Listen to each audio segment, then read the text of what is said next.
Radio Lab Chile, una radio que emprende. Radio Lab Chile, la revolución de los emprendedores.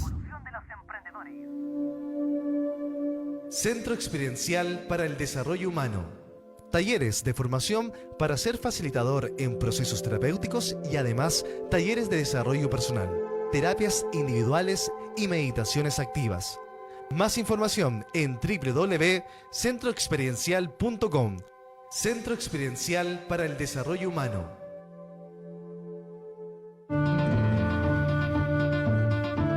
Y este año 2020 el Centro Experiencial realizará la tercera formación para ser facilitador de meditaciones activas Osho, certificación oficial y acreditada por la Osho International Resort de Pune, India.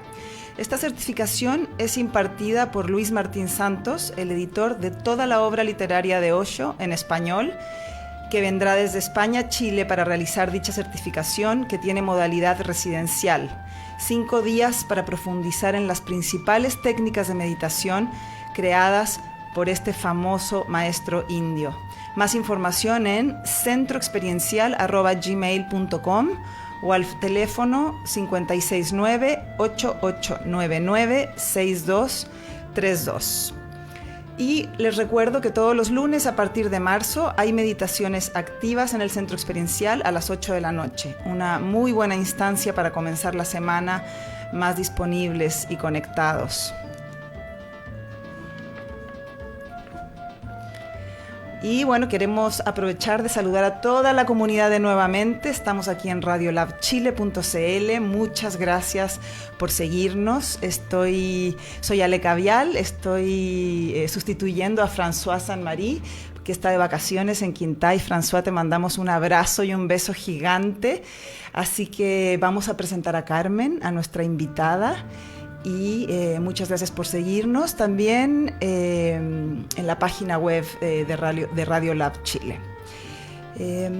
Hola Carmen, ¿cómo estás? Hola, bien, aquí estamos, feliz de estar acá, muy agradecida. Yo también, demasiado contenta de verte otra vez.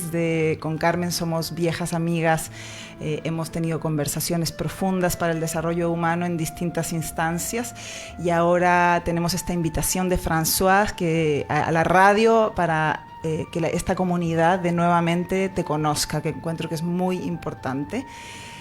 Vamos entonces a hablar de quién es Carmen.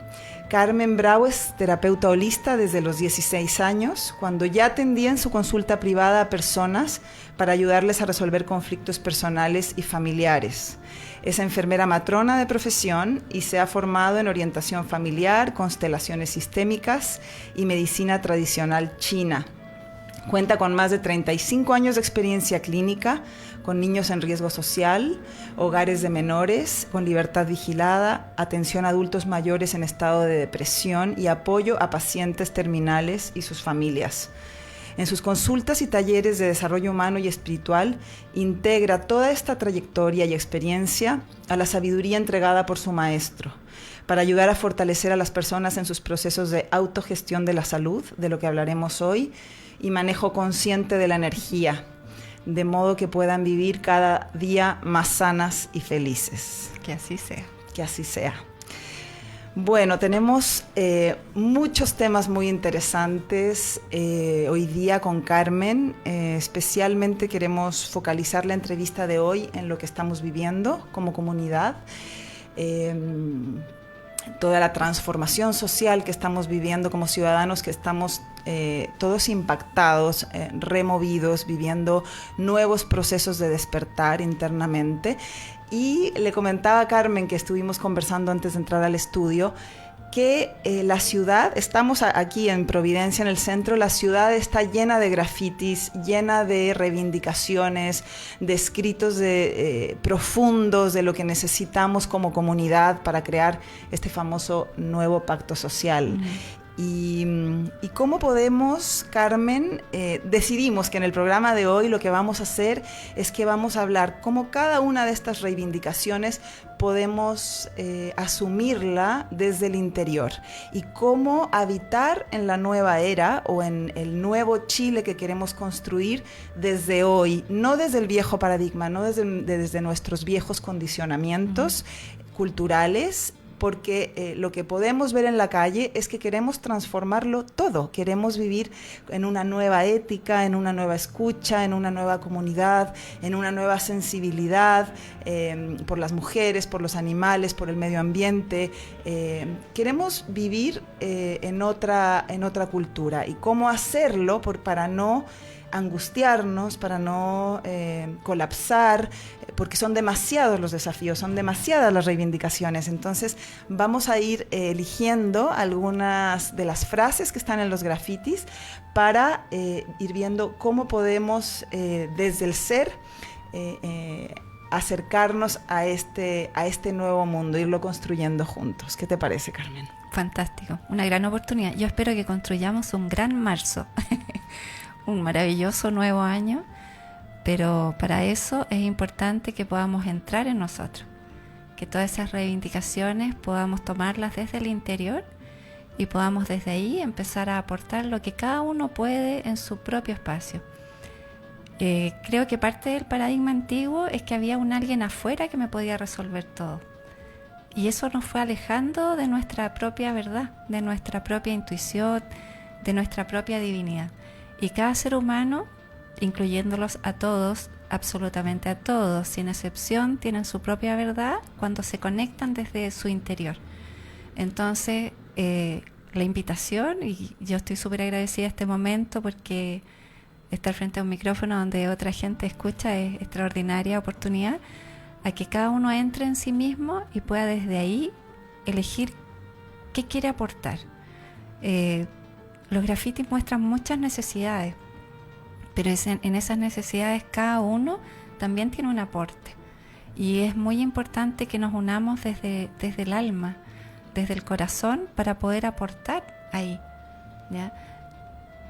Que por una parte lo concreto externo es necesario, pero tenemos que partir en nosotros para que realmente se pueda mover esta tremenda maquinaria que tiene tantos cambios por hacer, que al final es uno solo: volver al centro, volver a vivir plenos, volver a vivir felices, volver a lo que somos desde adentro. Sí, ya lo decía Gandhi, que una frase de las más famosas de él es: sé el cambio que quieres ver en el mundo. Pero no tenemos la escuela, no tenemos la formación que nos enseñe cómo es ese ser, cómo es ese ser interior que tenemos que desarrollar para poder transformar el mundo. Entonces podemos ir paso a pasito. Vamos a partir de la A a la Z. ¿Cómo podríamos partir entonces por nuestra niñez y por la niñez, que es un gran tema en Chile en este minuto, que también está en los grafitis, que tiene que ver con los niños, los niños del Sename, que representan nuestro niño interno, ¿no es cierto? Nuestro niño herido, nuestro niño abandonado, que habita en cada uno de nosotros. ¿Cómo tenemos que relacionarnos con ese niño o con ese ser vulnerable, esa esencia a lo largo de la vida para sanar? A ver, yo creo que partiría primero como hablando de que tenemos varios cuerpos, ¿ya? Estamos acostumbrados a dejarnos llevar por lo que se ve, pero nosotros somos más que lo que vemos, ¿ya? Tenemos un cuerpo físico, tenemos un cuerpo emocional, un cuerpo espiritual, tenemos un campo energético. De hecho, por algo el electrocardiograma mide el movimiento eléctrico del corazón, ¿cierto? Entonces, cuando nosotros nos dejamos llevar solo por lo que vemos y no consideramos esos cuerpos que no se ven, pero se sienten, ahí está la magia, sentir para ver con el alma, entonces podemos encontrarnos con nuestra verdad, ¿ya? Y todos los niños nacen con una información preciosa para su camino.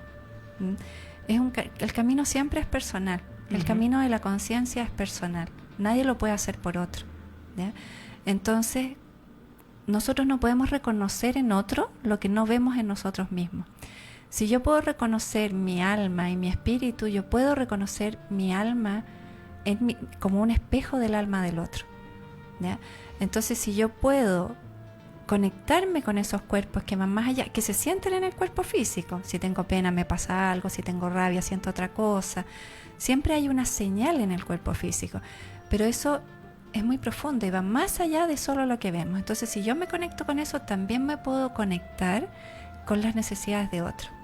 Entonces, si nosotros partiéramos de esa base, sabríamos que cada niño trae su propio camino, trae su propia verdad, y que no se trata de ordenarlos para que encajen en un sistema. Se trata de escucharlos para descubrir qué sistema vienen a crear o necesita cada uno para su existencia. Y guiarlos desde esas habilidades que cada uno trae, sin tratar de hacerlos encajar. Si nosotros pudiésemos ver que las necesidades amorosas de un ser humano son mucho más grandes e infinitas que las necesidades físicas. Una persona que se siente amada y contenida es capaz de reparar todo. Pero una persona que no se siente amada, entonces tiene hambre, tiene frío, todo es más difícil. Entonces, creo que lo más importante es que nos podamos ver como mucho más que un cuerpo físico y que podamos buscar no solo cumplir la alimentación, la seguridad, que también obvio es importante, no estoy diciendo que no, porque somos un cuerpo físico, ¿ya? Dentro de todo un cuerpo espiritual. Pero no podemos dejar afuera el amor, porque si nosotros cubrimos, y el amor está bien trillada la palabra, pero cuando me refiero al amor es a la contención, es a mirar al otro desde lo que el otro es, no desde lo que yo quiero que sea.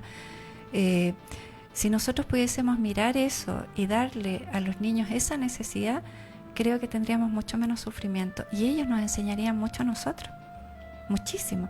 Pero nosotros tratamos de que les vaya bien desde lo que nosotros conocemos. Yo siempre les digo que uno de los cuerpos es la mente, y la mente está llena de creencias que hemos recibido de nuestras familias, de la sociedad, de la historia, ¿ya? Entonces, esta mente cree, o ego, cree que nosotros vamos a estar seguros en tanto repetimos aquello que aprendemos. Pero es como aprender fuego frotando palitos, cuando hoy día tienes fósforo, encendedor, encendido piezoeléctrico, tienes tantas herramientas, podrías hacerlo a la antigua, pero seguro te vas a demorar más y te va a costar mucho más. Entonces, creo que para poder ver a otro, primero tenemos que partir viéndonos a nosotros mismos. Y lo más cercano que tenemos es ver qué nos pasa. Estamos entrenados en no vernos, por ejemplo. Te duele la cabeza, vas a trabajar igual. Te duele la guatita, haces dieta, pero vas al colegio de todas maneras. Tienes pena, no importa, ya va a pasar. Te caíste, ya, así está un poquito. Entonces nos vamos negando. Y tenemos que hacer una detención. Tengo pena, a ver qué me pasa, qué fue lo que pasó, qué me duele. Tengo rabia, ya. ¿Qué es lo que necesito para que esto fluya? Pero empezar a mirarnos. Si yo me puedo ver, yo puedo ver a otro. Si yo no me puedo ver, entonces no puedo ver a otro. Excelente, sí, es la base. Y el trabajo con el niño interno, antes de seguir a la siguiente fase, que sería la adolescencia, que también hay grafitis con unos temas muy interesantes, pero vamos ya para allá. ¿Cómo muchos de nosotros, todos, yo creo, todos de nosotros, tenemos una herida en la infancia, tenemos una fragilidad, una vulnerabilidad, nos pasó ya sea el abandono, ya sea la violencia, ya sea cualquier experiencia, o nos sentimos rechazados o sufrimos bullying, etcétera. ¿Cómo cuidar o cómo contener desde el adulto a ese niño? ¿Cómo convivir? ¿Cómo no dejar que ese niño nuble toda mi visión, o que la emoción de ese niño me domine? ¿Y cómo integrar a ese niño herido? ¿Cómo sanar a ese niño herido para poder relacionarme con el mundo desde un lugar de mayor sabiduría? A ver, yo creo que la primera herida que todos traemos es la separación de la divinidad. Nosotros venimos de una fuente, yo le digo fuente o le digo Dios, pero da lo mismo el nombre que le diga a cada uno. Yo siempre cuento que había un chico que le decía cosas y estaba perfecto también, ¿ya? Porque nosotros venimos de una fuente creadora y entramos a este cuerpo y no vemos más esa fuente creadora. Esa es la primera gran herida. Entonces nosotros ponemos toda esa fuerza creadora en nuestros padres, pero nuestros padres tienen la misma herida, ¿ya? Entonces estamos tratando de poner algo que es muy profundo y que está en nosotros en lo que vemos afuera, ¿ya? Entonces lo primero, vuelvo a lo mismo, es poder mirar nuestras propias heridas y sanarlas. Y hacer pausas. Yo creo que es muy importante.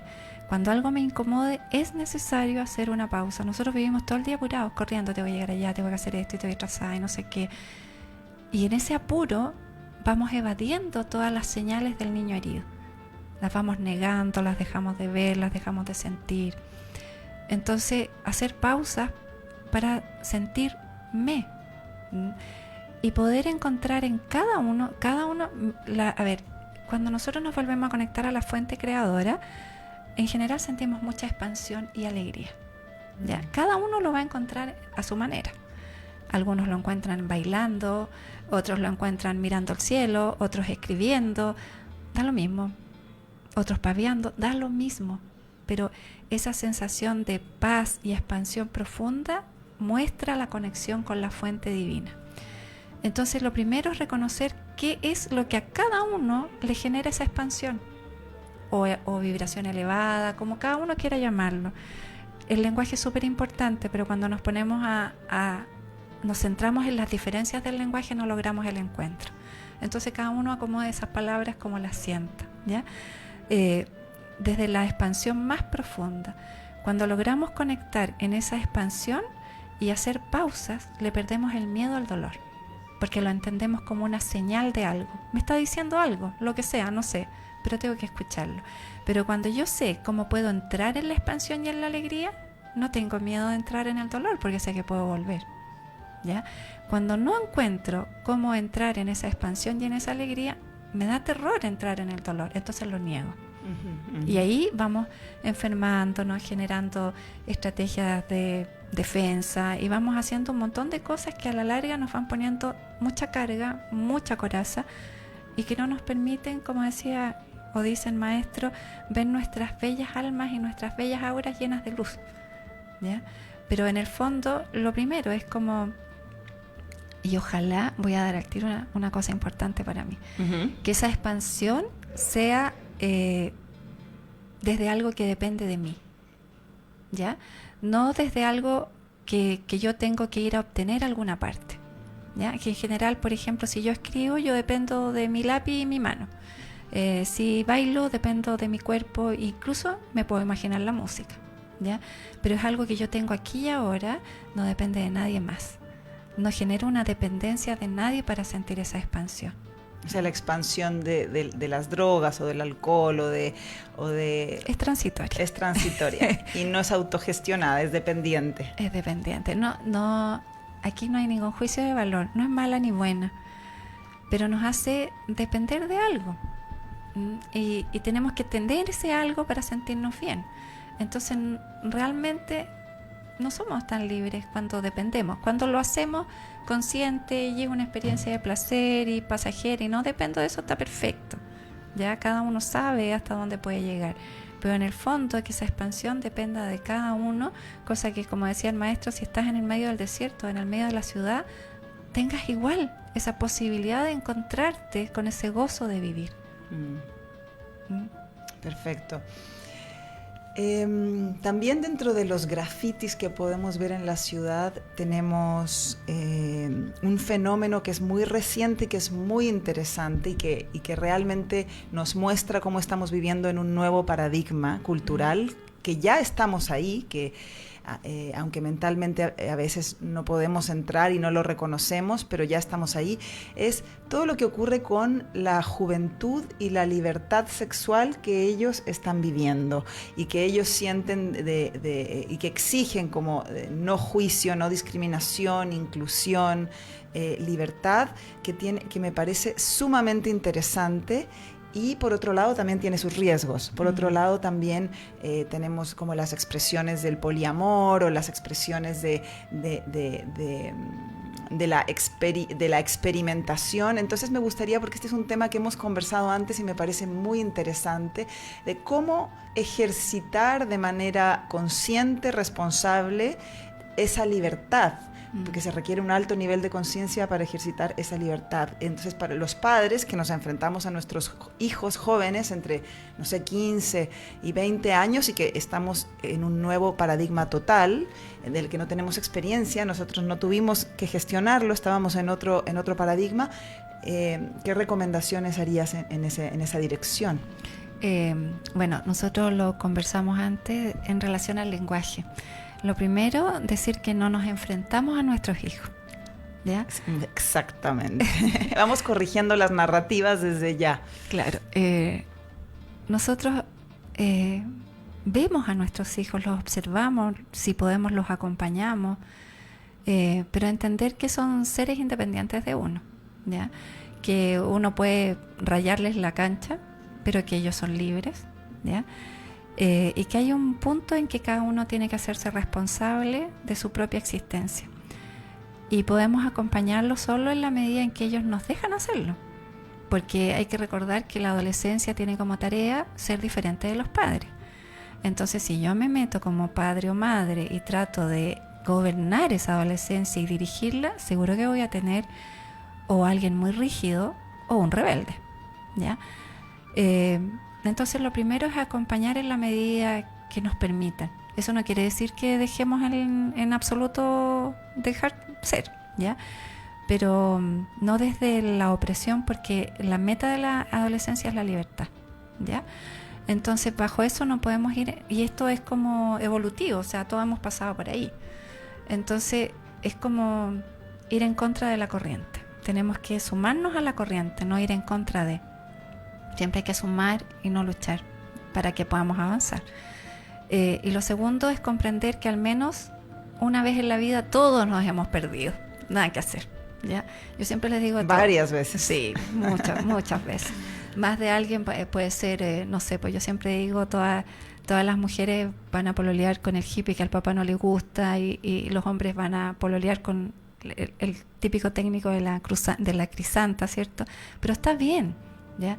Lo importante es que ellos sepan volver de vuelta a sí mismos, ¿ya? Y saber que el alma aprende desde la experiencia, no desde el discurso, menos en la adolescencia, ¿ya?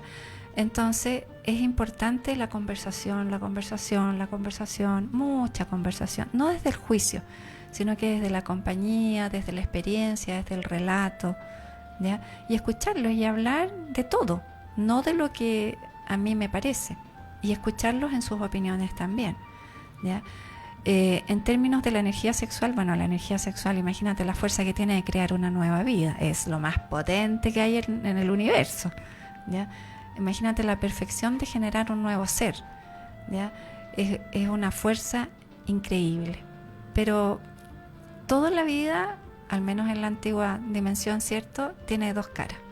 Entonces esa misma fuerza que crea vida puede también destruir vida, ¿ya? Entonces yo siempre les explico con unos monitos que en cada acto sexual se disuelve el campo energético de la persona como individuo y se conecta al otro y se genera un solo campo energético único, un nuevo ser, se procrea el ser espiritual de la pareja. Y en ese momento se traspasa toda la información de uno al otro y se hacen como uno. Entonces, ¿qué pasa? Cuando ese campo energético se disuelve muy frecuentemente, sobre todo antes de los 18 años, no está la capacidad de volver a generarlo. Entonces, las personas empiezan a sentir vacío. ¿Por qué? Porque en cada acto sexual entregan un pedacito de sí mismos. Y ese pedacito se va con el otro. Entonces, si yo no sé cómo tomarlo de nuevo, empieza a existir un gran vacío. Y ese vacío es como si yo digo, no tengo idea, se me quedó el lápiz en el escritorio y voy al escritorio y lo voy a buscar, ¿ya? Entonces, en el inconsciente también, el inconsciente dice, bueno, el pedacito que me falta se me quedó en un acto sexual, así que lo voy a ir a buscar de nuevo. Entonces, se empieza a producir una frecuencia del acto sexual sin conciencia. Uy, se cayó esta mampara. Vamos a poner acá. ¿Ya? Entonces es importante que las personas puedan poder volver a construirse a sí mismas y que tengan una conciencia de lo que realmente quieren, de lo que realmente desean, y que no sea porque el otro dijo, porque el compañero hizo, porque en la adolescencia, si bien se busca la diferenciación de los padres, se busca la igualdad con los iguales, con el grupo etario. Entonces, si mi amiga ya tuvo relaciones, yo también debería, y así. Entonces mi maestro decía aquí la valentía de ser diferentes, la valentía de ser sí mismo, de decir, si yo no quiero algo o si yo me duele algo, poder decirlo y poder permanecer en la postura que cada uno siente que le hace bien, pero sin criticar a nadie en nada de lo que haga, porque cada uno, tal como tú dijiste, tenemos heridas, y cuando nos perdemos, normalmente nos perdemos buscando aquello que perdimos en la herida. Entonces son pérdidas desde el dolor, y cuando a alguien le duele algo, que venga otro y te ponga el dedo encima y te juzgue, es más doloroso aún. Eso no resuelve, eso profundiza la herida y hace espacios vacíos que después aparecen a los 50, 60 años y vuelven a aparecer en algún momento, ¿ya? Entonces, en resumen, en la adolescencia es sumarnos, comprender que la adolescencia también es idealista, siempre piensa que nunca le va a pasar nada. Nosotros pasamos por ahí que no nos acordemos de otro tema, ¿ya? Eso es porque ya vamos varios años adelante, ¿ya? Pero todos hemos creído que somos omnipotentes, todos hemos creído que no nos va a pasar nada, y todos hemos necesitado separarnos de nuestros padres. Entonces, en la medida que les autorizamos esa separación con una guía consciente de conversación profunda, ¿ya?, eso sucede de una manera muy amable. O sea que en el fondo no solamente entregarles herramientas de autocuidado físicas, como podría ser un preservativo o podría ser una pastilla, etcétera, sino que herramientas de autocuidado emocional, de observar lo que realmente siento, cómo me siento en cada experiencia, y un poco la reflexión sobre cada experiencia emocional. Absolutamente. Y además del cuerpo espiritual, ¿ya? Porque el cuerpo espiritual lee el entorno muy rápidamente, ¿ya? Entonces, por ejemplo, alguien entra a una pieza y hay alguien que te cae muy bien y hay alguien que te produce como rechazo, ¿ya? Y ese es tu cuerpo espiritual que está diciendo, esa información no es coherente conmigo, o yo tal vez tengo que sanar algo que se parece a esa persona. Pero después empiezo a conversar con esa persona, ejemplo, y me empiezo a llenar de las maravillas que me cuenta y me olvido de la señal que yo tuve. Entonces, hacer caso a la intuición. Me obligo a hacer cosas que en primer momento, si miro después para atrás, yo sabía que no tenía que hacerlo.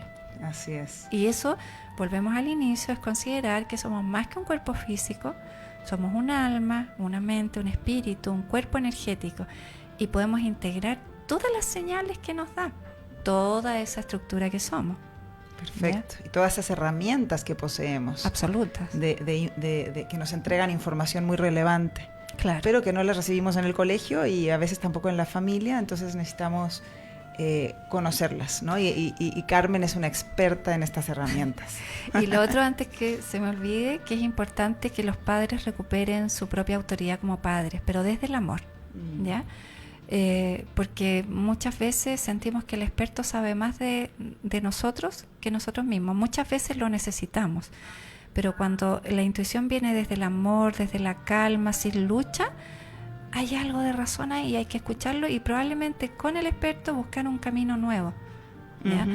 Pero hay que escuchar esas cosas, porque cada hijo se relaciona con cada padre o madre de una manera única, y por lo tanto esa sabiduría es tremendamente importante para la guía de un ser humano. Pero jamás es desde la rabia. Nos podemos enojar, ¿ya? Pero la guía no puede ser desde la rabia, tiene que ser desde el ver al otro, reconocerlo como un ser humano distinto de mí y al cual estamos conectados, y lo puedo guiar desde su conciencia. En ese sentido, nos podemos conectar también con lo que ha ocurrido en Chile, toda la rabia manifestada con la destrucción de algunos, no de algunos, de muchos locales o ¿cómo se llama?, saqueos, una manifestación de rabia que me gustaría ver cómo tú la interpretas, y en el fondo es una manifestación de rebeldía y de no obedecer las reglas o no obedecer los acuerdos sociales, ¿no? Hay mucha reflexión en torno a esto. ¿Qué tanto obedecer, la obediencia al acuerdo social, y qué tanto rebelarnos ante un sistema que no nos hace sentido? Entonces, ¿cuál es el vínculo sano desde un ser consciente en este nuevo paradigma en la relación con la obediencia? Mi maestro decía que la única obediencia tenía que ser al alma. Y una parte de lo que ha pasado en nuestro sistema social históricamente es que hemos perdido esa conexión interna con nuestra divinidad, con nuestro amor propio. Y hemos hecho cosas porque otros nos mandan, ¿ya? Ahora, esta nueva generación, hemos construido un sistema social que en el fondo ha priorizado, así como priorizó el cuerpo físico, ha priorizado los bienes materiales, ¿ya? Pero en esa construcción ha quedado gente con mucho esfuerzo, con mucho dolor.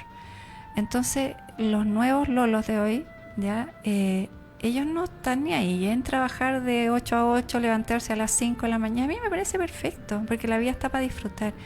Mi maestro decía 8 horas para trabajar, 8 horas para recrearse. Recrearse no es pasarlo bien, es recrearse, volver a construirse. Y 8 horas para dormir, ¿ya? Y nosotros hemos construido un sistema social donde sobre todo la gente que tiene menos recursos usa todo su tiempo en trabajar. Entonces, ¿qué pasó? Que los lolos vieron esto y dijeron, no estoy ni ahí. Y como lo que les ofrecemos en herencia es ese sistema, muchos de ellos sienten que no tienen nada que perder, ¿ya? Que no tienen nada que perder, entonces es como matar o morir, ¿ya? Diciéndolo en un polo bastante exagerado, ¿ya? Pero en el fondo, ¿qué es lo importante? Primero, ver esa violencia como una expresión máxima de dolor y de desilusión, desesperanza. Y segundo, poder guiar. A mí me encantaría conversar con alguno de todos los chicos que ha roto cosas, no para juzgarlo, sino para entenderlo, para ver cuál es el camino, y comprender que si yo destruyo, me destruyen, que destruyendo lo que ya hay no necesariamente logro mayor construcción. Entonces es muy importante, y es parte de la adolescencia. Crees que yo tengo la razón, entonces todos me escuchan a mí. Eso es parte, nosotros debemos haberlo hecho también. Le pido perdón a mis padres en este momento por todos esos momentos. Pero es importante que podamos mirar esa violencia como una expresión de dolor, ¿ya? Y que no la juzguemos, sino que la tomemos para abrazarla y comprenderla. Y ojalá, si estos chicos me pudieran hablarles a su corazón, decirles que la vida es un péndulo. Estamos así desde los españoles y quizás antes. Si yo empujo, la vida me empuja. Si me destruyen y yo destruyo, entonces a la nueva generación le va a volver a pasar lo mismo, y a la inversa.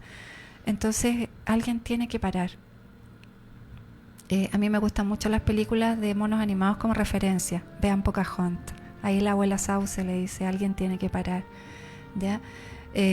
Yo creo que en un momento dado la violencia, los adultos o la gente que estaba a cargo estaba tan sorda que la violencia fue necesaria como la expresión, como un llamado de atención. Sí, pero creo que como sistema la destrucción no sirve. Las cosas son por su nombre. La destrucción es destrucción, ¿ya? La construcción es construcción. Si yo destruyo 1 o destruyo 20 o destruyo 100, yo destruyo, ¿ya? Y si quiero construir, ¿cómo voy a destruir? O sea, es como que yo te diga, mira, me encanta el sur, voy a ir al sur, pero estoy caminando hacia el norte. ¿Voy a llegar al sur algún día? Entonces, es como las cosas por su nombre. La energía es la energía. Si yo tengo violencia en mí misma hacia otro, eso es violencia. Si yo tengo amor, eso es amor, ¿ya? Entonces, si yo destruyo, no importa cuánto destruya, yo lo comprendo como un volcán que se hizo erupción, ¿te fijas? Y que le dio espacio al nuevo territorio.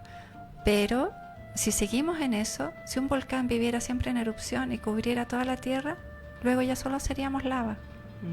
Entonces es muy importante parar eso y comprender que si yo destruyo, destruyo. Ahora, también es mucho más fácil ver la destrucción en otros o la violencia en otros, ¿no? Generalmente que asumir la propia violencia. Sí. ¿Qué tenemos que observar de nuestra propia violencia? Porque es muy difícil influir en el otro, cambiar al otro si está viviendo su proceso, pero sí puedo influir en mi proceso de violencia interna. ¿Cómo esto puede contribuir a reducir la violencia colectiva, social? Bueno, primero yo creo que nadie influye en otro, ¿ya? O sea, Nosotros podemos influir realmente en otro cuando nos transformamos en alguien que el otro ve como alguien a imitar. Pero desde el otro nace la motivación para cambiar. Pero en la realidad es una ilusión que alguien puede influir realmente en otro. Quizás lo puede influir, y eso sería manipulación, quizás lo puede hacer por un tiempo. Pero si queremos un cambio real, cada uno lo hace desde su propio espacio interno, ¿ya? El inconsciente colectivo es como un río que está aquí arriba lleno de pensamientos, donde está toda la información de la humanidad, ¿ya? Entonces, cuando nosotros limpiamos nuestro propio pensamiento, aportamos pensamientos nuevos a ese río que está tan turbulento. Entonces, por ejemplo, si yo hoy día pongo un pensamiento de qué linda la abeja, aunque suene muy básico, qué linda la abeja, y la pongo en ese río, no sé, quizá 10 kilómetros más abajo o un día después alguien va a encontrar ese pensamiento, va a mirar una abeja y va a decir qué linda la abeja. Nos vamos contagiando. Entonces lo primero es ver lo que nos pasa a nosotros. Por ejemplo, uno ve que alguien va manejando no sé qué y se cruza, alguien comete una equivocación y en vez de decir lo siento, dice oh, y manda todo el rosario de vuelta al otro, que no fue el que se equivocó y fue el que frenó y pudo gracias a eso evitar un accidente. Entonces, ver cómo es nuestra reacción. Nosotros tenemos mucha mente para poder aplacar la violencia. Por ejemplo, vas en la calle y ves a una persona mal vestida y dices, ¡ay, qué feo se viste! Eso es violento. Y nadie te escuchó, pero lo dijiste en la mente. O qué fea esa persona, o mira qué rasca, o mira qué elegante.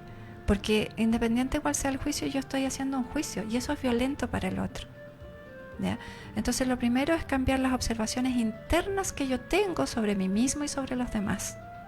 Eso genera pensamientos que en el inconsciente colectivo van produciendo calma. Esa es la manera de crear paz.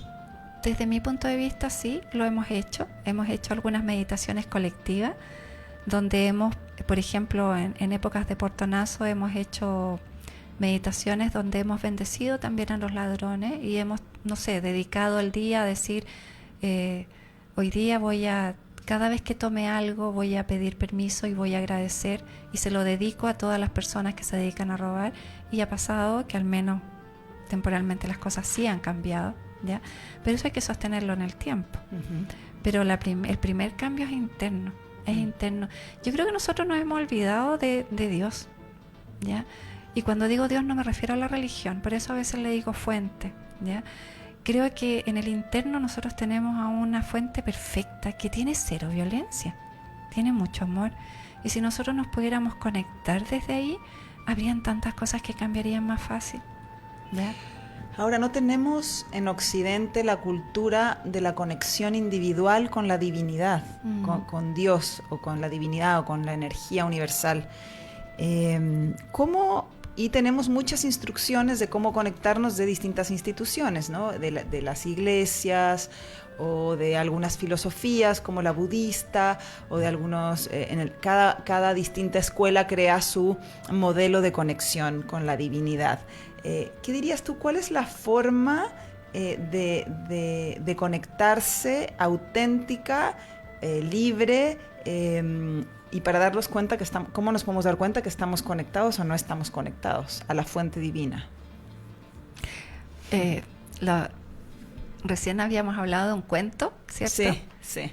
Donde llega hay un hombre que está rezando al final del templo, ¿ya? Y entra una persona de alta jerarquía de la religión y lo escucha. Y el hombre rezaba en voz alta y le decía a Dios, Dios, ¿cómo estás? ¿En qué te puedo ayudar? ¿Quieres que te saque las pulgas? ¿Quieres que te rasque algo? Dios, ¿necesitas algo?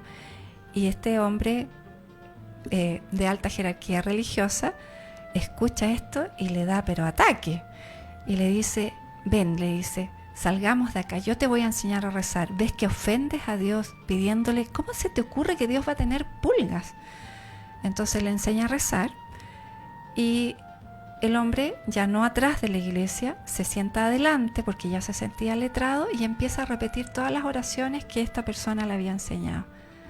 Y cuando sale pongámosle sacerdote, pero de alta jerarquía, sale de la iglesia y se va contento, satisfecho, porque había hecho una gran obra de enseñarle a orar a este hombre.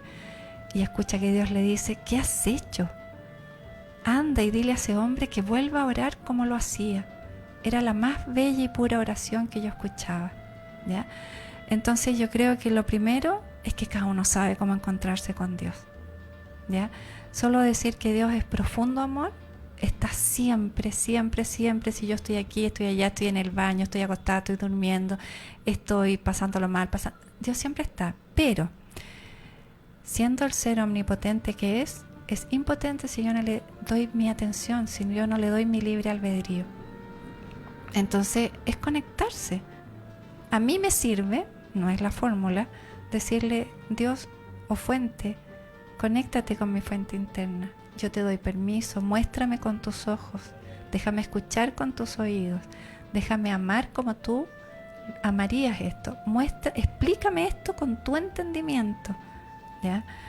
Pero ¿dónde lo veo más? En la naturaleza.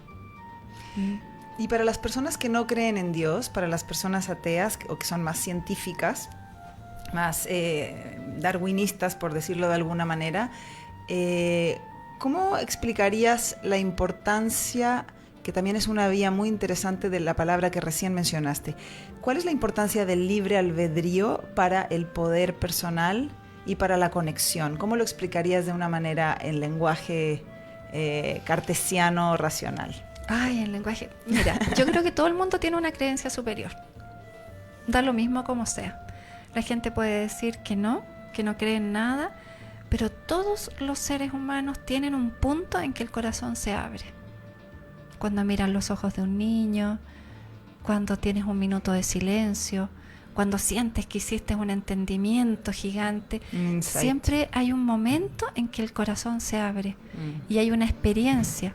Y eso puede ser tu Dios, pues, aunque sea un segundo en tu existencia. Si tú invocas esa experiencia, vas a encontrar esa divinidad. Yo me he encontrado que en gente muy racional, bueno, yo en general trato de no convencer a nadie, creo que la experiencia convence a las personas, ¿ya? Pero todos tienen un insight, todos tienen un momento de ¡wow! ¡Qué maravilla estar en este estado mental!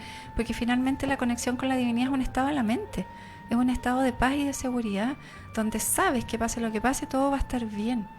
Que es un tránsito, que quizás vas caminando por un camino duro, pero sabes que vas segura. Entonces, eso todos lo hemos tenido en algún momento, en los ojos de alguien, en alguna experiencia, en algún viaje, siempre está. Entonces, poder evocar eso, ¿dónde has tenido un momento de profunda paz? Perfecto.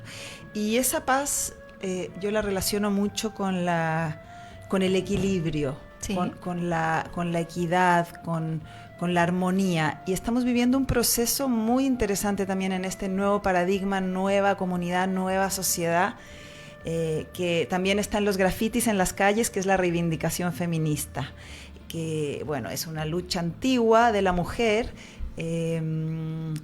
y hoy en día me gustaría saber cuál es tu percepción de estas mujeres jóvenes que vienen como en la tercera ola ya de como movimiento para lograr la equidad y lograr la armonía entre hombres y mujeres. ¿Qué observas de este fenómeno? ¿Qué te gustaría comentar? A mí me parece fantástico.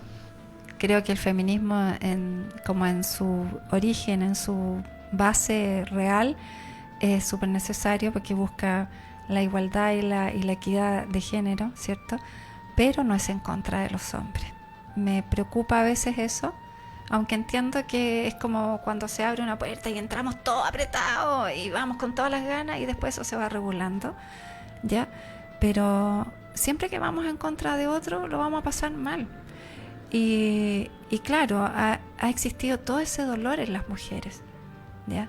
Pero en los hombres también ha existido una educación muy errada, ¿ya? Y ellos también tienen... Yo cuando partí la consulta, que hace muchos años atrás, no iba ningún hombre.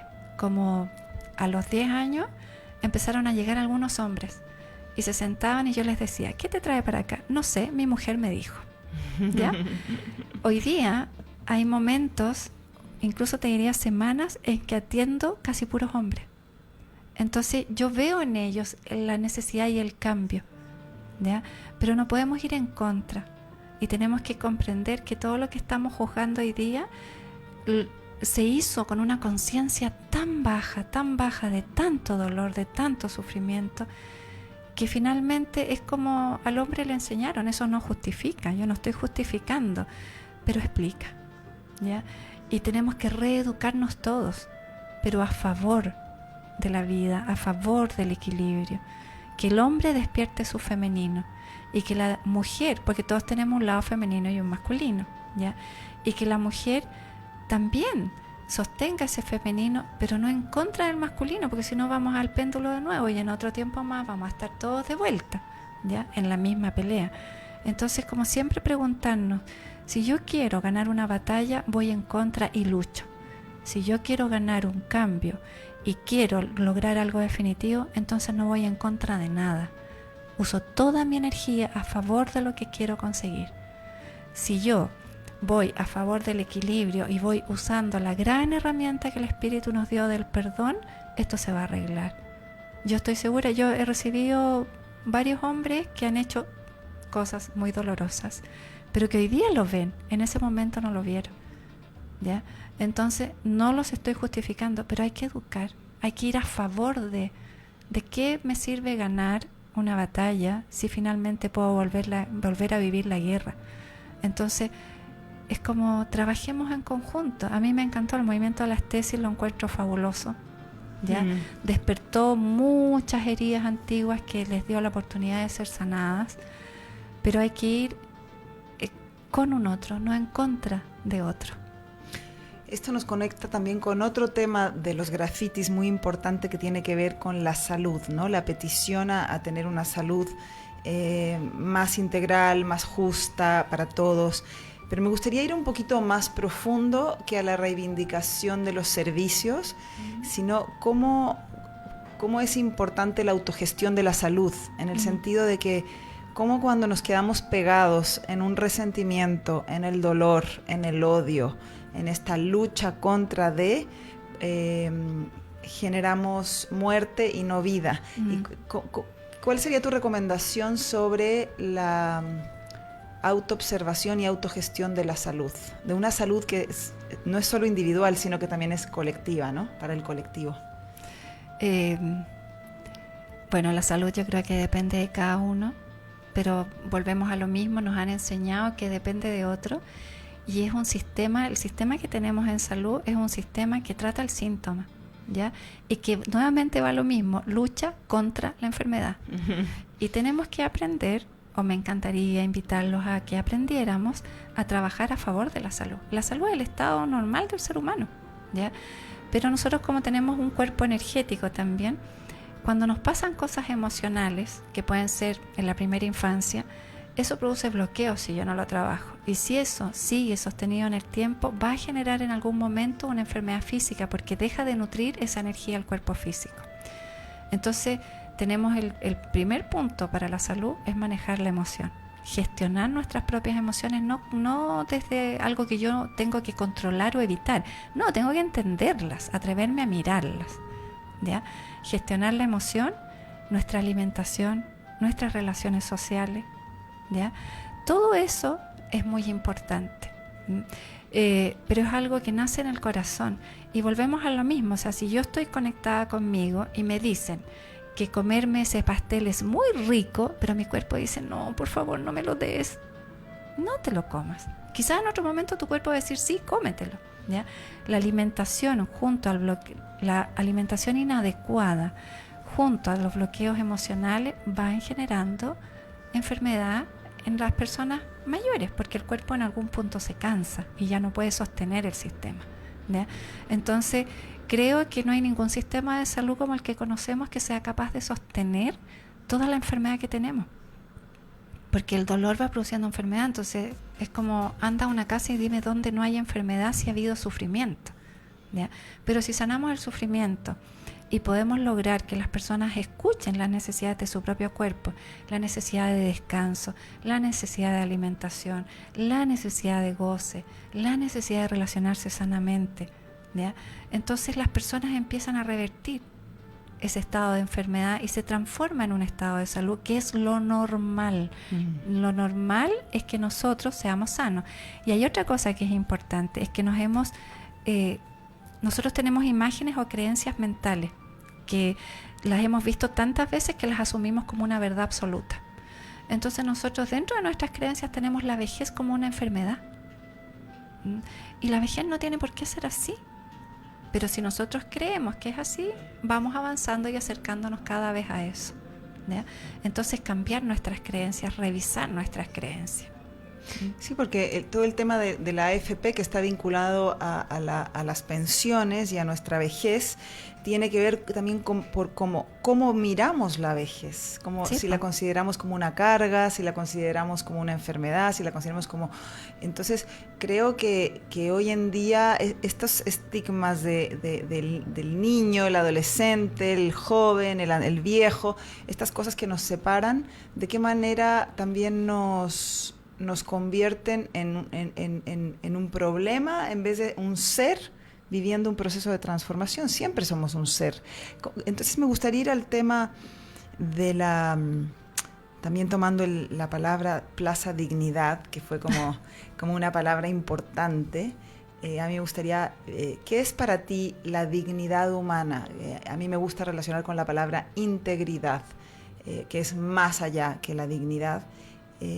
¿Cómo podemos sentirnos más íntegros, sentirnos más dignos, porque más allá que pedir que alguien nos dé la dignidad, ¿cómo nosotros podemos hacer emerger esa fuerza interior?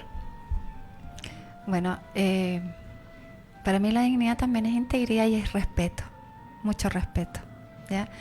Me acuerdo de una paciente que una vez llegó muy, muy carente, y ella decía que era una persona de segunda categoría. Y a mí me dio una pena, porque para el universo, para Dios, todos tenemos la misma categoría, ¿ya? Entonces, desde adentro, si nosotros conectamos con nuestro amor profundo, somos dignos. Siempre somos dignos. No importa en qué estemos viviendo en este momento, porque lo que estamos viviendo externamente es transitorio. Pero la dignidad es un estado de conexión interno donde sabes que eres amado por el universo. Yo sé que esto para muchas personas puede sonar súper etéreo, pero una vez que lo empiezas a experimentar, te vas a dar cuenta que es verdad, ¿ya? Y uno lo ve mucho, por ejemplo, en la gente de campo, ¿ya? O en la gente que está muy acostumbrada a estar en la naturaleza. Ellos tienen esa dignidad, pero muy profunda, muy arraigada, ¿ya? Porque tienen esa conexión con la fuente creadora. Nosotros, obviamente el sistema ha generado que muchas personas en lo concreto no tengan dignidad, ¿ya? Pero la dignidad también es un estado del ser y que nadie te la puede arrebatar, nadie. Sí, porque por ejemplo las culturas mapuches, que son también una de las grandes banderas de este movimiento, pueden vivir en condiciones de pobreza material, pero con una dignidad enorme y muy vinculado a la naturaleza. ¿Cuál es la relación entre ese vínculo y conexión profunda con la naturaleza y la autovalía o el autogobierno, la dignidad? Es que yo creo que la naturaleza es lo máximo. Y los animales, ¿ya? Bueno, los animales son parte de la naturaleza. La naturaleza tiene la fuerza de la vida. Es pura fuerza creadora. Si tú ves la primavera como florece, parece un árbol seco que se está muriendo y de repente un brotecito, una hojita, una flor, un fruto. Precioso. Y solo siguió su ritmo, descansó y luego floreció, ¿ya? La naturaleza tiene eso. Después de los incendios vuelve a crecer lo verde, ¿ya? Entonces, cuando nosotros estamos conectados a eso, estamos conectados a la fuerza de la vida, primero. Segundo, nosotros hemos construido espacios, edificios que nos aíslan de la tierra. Y nosotros somos seres eléctricos también, entonces tenemos un intercambio de cargas eléctricas que es importante. Entonces cuando usamos zapatos plásticos y estamos con el celular, estamos sometidos a una carga eléctrica que no es lo más saludable para nuestro campo energético. Entonces cuando estamos en la naturaleza, esa carga que se dañó se revierte. Se restaura, se regenera. Restaura totalmente. 20 minutos caminando descalzo en la naturaleza te vuelve a... Obviamente que si está muy dañado necesitas bastante más que 20 minutos. Pero en una persona sana 20 minutos te quita el estrés y te restaura tu carga energética. Entonces ahí hay una conexión profunda con la fuente creadora, ¿ya? Donde puedes sentarte en el pasto, ponerte descalzo, conectarte con el agua, con el mar, con la arena. Y si no tienes nada de eso, siempre hay una ventana por donde mirar el cielo y ver cómo pasan las nubes. Pero siempre hay un espacio que es infinito. Porque si yo miro el cielo y lo empiezo a mirar, es infinito, no termina nunca. Y ahí está para verlo. Y cualquiera lo puede ver por alguna rendijita. ¿Ya? Entonces, cuando nos conectamos a la naturaleza, nos conectamos a la fuente creadora. Perfecto. Bueno, nos estamos acercando al cierre del programa y me encantó la anécdota que contaste del señor que oraba en la iglesia. Y creo muy importante aprender a pedir.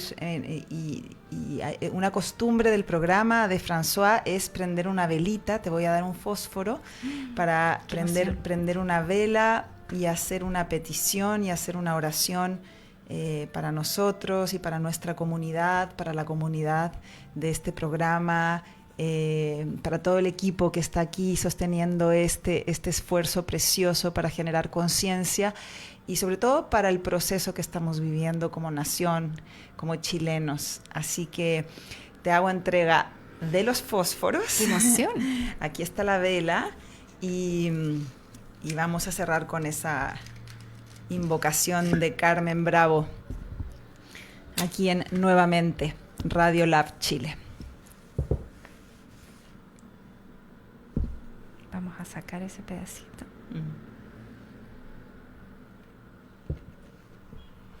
Vamos a prender esta vela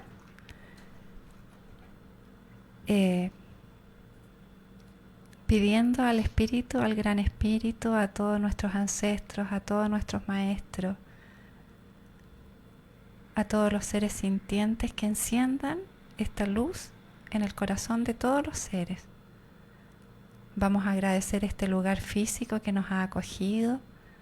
Vamos a agradecer la conexión de todas las personas que han escuchado y escucharán esta breve conversación. Y vamos a pedir que el Espíritu entre en cada uno y despierte ese espíritu dormido o ya despertando, que le dé fuerza, que nos conectemos al amor, que dejemos de luchar y empecemos a construir a favor, que podamos dejarnos guiar por el espíritu superior de la comunidad y que dejemos de ver aquello que nos duele y pongamos en su lugar aquello que nos sana, aquello que realmente somos, que volvamos a ser seres desde el espíritu. Que así sea para todos, que todos sean bendecidos y encuentren su camino de prosperidad, de amor, de luz y de gobierno interior. Que así sea. Así sea. Muchísimas gracias, Carmen. Muchísimas gracias. Qué preciosa, preciosa oración. Y nos despedimos de la comunidad de Nuevamente, esperando que vuelvan a estar con nosotros todos los lunes, miércoles y viernes. Hasta pronto.